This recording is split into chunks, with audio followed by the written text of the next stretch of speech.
The stage lights dimmed just enough to leave a golden halo glowing at the center, like the calm before something unforgettable. The audience buzzed softly, whispers weaving through the air, anticipation building without anyone quite knowing why. It was just another night of auditions, another lineup of hopefuls chasing dreams that often slipped through fingers like sand. Then her name was called. Roni Marley. There was a pause. Not dramatic, not intentional, just the kind that happens when a name lands heavier than expected. A few heads tilted, some eyebrows rose. Marley. A small figure stepped onto the stage. She looked almost too young to be there. 10 years old, maybe even younger at a glance. Her hair framed her face in soft curls, and her eyes, wide, steady, unshaken, held something far older than her years. She walked to the center with quiet confidence, clutching the microphone like it wasn't just a tool, but something sacred. The judges exchanged glances. "Hi, sweetheart," one of them said gently. "What's your name?" "Roni Marley," she replied, her voice soft but clear. Another pause. This time, the weight settled in fully. "Marley, as in," she smiled. Not proud, not nervous, just honest. "Yes, my granddad was Bob Marley." The room shifted. Some gasped quietly, others leaned forward. The name wasn't just famous, it was legendary. It carried music, history, revolution, soul. And now here stood a child, barely tall enough to reach the mic stand, carrying that same name like a fragile flame. "That's a big legacy," one judge said carefully. "Do you feel pressure?" Roni shook her head slowly. "I don't think of it like pressure," she said. "I think of it like a story I get to continue." The simplicity of her words landed deeper than anything rehearsed could have. "And what will you be singing tonight?" Roni hesitated for just a second. Then she said, "One of his songs." A murmur rippled through the crowd. It was a risky choice. Singing a legend's song, especially when that legend was family, could either elevate her, or crush her beneath expectations.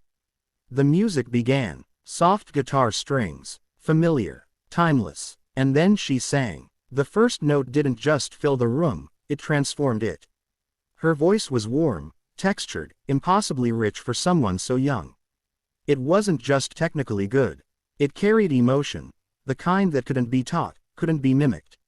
It felt lived in, like it had traveled through years of joy and pain, through stories she hadn't even had time to experience. The audience went still, not quiet, still, like the world had paused to listen. Her voice wrapped around the melody, not trying to copy, not trying to impress. It was her own, pure, unfiltered, deeply connected. Every word she sang felt intentional, like she understood the soul behind it. And somehow, it felt familiar. Not in a way that screamed imitation, but in a way that whispered memory. It was like hearing something lost, return. A judge leaned forward, eyes wide. Another covered their mouth. By the time she reached the chorus, something extraordinary happened. The audience began to feel it, not just hear it. That subtle, indescribable sensation when music stops being sound and becomes emotion. Goosebumps spread like wildfire. A few people wiped away tears they didn't expect. Even the crew backstage had gone silent. And Roni, small, steady Roni, stood in the center of it all, completely present, completely fearless. She wasn't performing. She was sharing. There was a moment, right in the middle of the song, where she closed her eyes. Just for a second, and in that second, it was as if time folded. The rhythm, the tone, the spirit, it all aligned into something almost surreal. It didn't feel like a tribute. It felt like a continuation. Like a voice, echoing through generations, finding its way back into the world through someone new. By the final note, the entire room was holding its breath. And when that note faded, silence. One heartbeat, two, and then, the room exploded. Applause thundered through the space, rising to its feet in a wave that felt unstoppable. People weren't just clapping. They were celebrating, overwhelmed, moved in a way that only something truly special could achieve. The judges stood too. One of them shook their head, laughing softly in disbelief. I don't even know what to say," they admitted. Another leaned into the mic. That didn't feel like a 10-year-old singing. Roni smiled shyly, suddenly looking every bit her age again.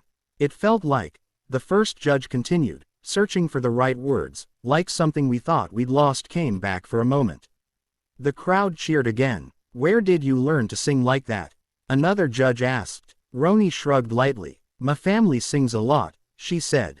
"And I listen." There was something beautifully simple about her answer.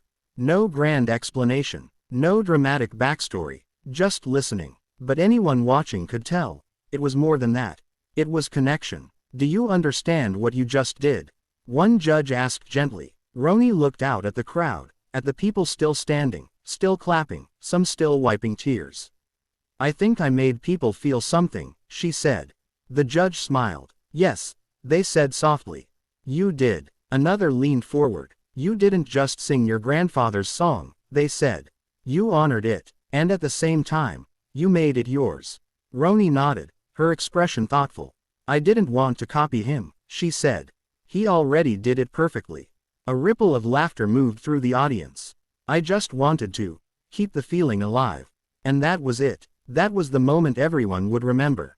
Not just the voice, not just the performance, but the intention, the purity of it, the understanding that music wasn't about perfection, it was about connection. About emotion, about carrying something meaningful forward. The judges didn't need to deliberate. It was unanimous. 4 yeses. But it didn't feel like a competition anymore. It felt like the beginning of something. Backstage, the energy was electric. Contestants whispered excitedly, crew members exchanged stunned looks, and producers scrambled to capture every angle of what had just happened. Roni sat quietly in a corner, sipping water, her feet barely touching the ground from the chair she perched on. Her mother sat beside her, eyes still shining. "You were amazing," she whispered. Roni leaned against her gently. "I was nervous," she admitted. "You didn't show it." Roni smiled faintly. "I just thought about him," she said. Her mother didn't ask who. She knew. Days passed, but the performance didn't fade. Clips of it spread rapidly. People shared it not just because it was impressive, but because it felt meaningful. Comments poured in from around the world. Some spoke about nostalgia, others about hope. Many simply said they felt something they couldn't explain. Music critics tried to analyze it, her tone, her control, her phrasing. And while they found plenty to praise, most admitted that what made it special wasn't technical. It was emotional, it was real, and perhaps most importantly, it was hers. Roni didn't suddenly become a superstar overnight. Her life didn't transform into something unrecognizable. She still went to school, still laughed with friends, still practiced quietly in her room.